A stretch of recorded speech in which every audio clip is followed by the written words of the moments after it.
છેલ્લા કેટલાક દિવસોથી પડી રહેલા ધોધમાર વરસાદને કારણે દાંતીવાડા પંથકમાં આહલાદક દ્રશ્યો સર્જાયા છે।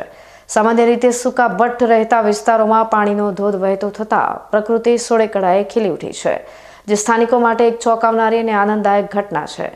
દાંતીવાડાના ઓળખ સમાન રાણીટુંક પહાડ પર વરસાદી પાણીના કારણે અનેક ઝરણા જીવંત બની ગયા છે। પહાડી પરથી નીચે ઉતરતા પાણીના પ્રવાહો મનમોહક દ્રશ્યો સર્જી રહ્યા છે। જે સ્થળ સામાન્ય રીતે સૂકું જોવા મળતું હતું ત્યાં હવે પાણીના ધોધ વહેવા માંડ્યા છે, જે પ્રકૃતિના અદ્ભુત પરિવર્તનનો સાક્ષાત્કાર કરાવે છે। આ સિઝનના ભારે વરસાદને કારણે સિપુ નદી પણ બે કાંઠે વહેતી થઈ છે।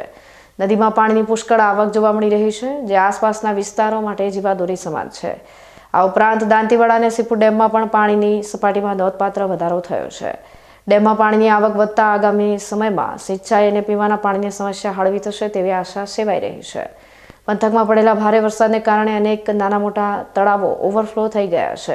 ખેતરો અને નીચાણવાળા વિસ્તારો પાણીથી ભરાઈ ગયા છે, જે ખેડૂતો માટે ખુશીનો માહોલ લઈને આવ્યા છે।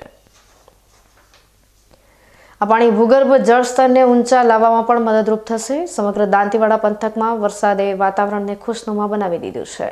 આવા દુર્લભ દ્રશ્યો જોવા માટે સ્થાનિકો અને પ્રકૃતિ પ્રેમીઓ ઉમટી રહ્યા છે। આ વરસાદે પ્રકૃતિનું અદ્ભુત સૌંદર્ય પ્રગટ કર્યું છે।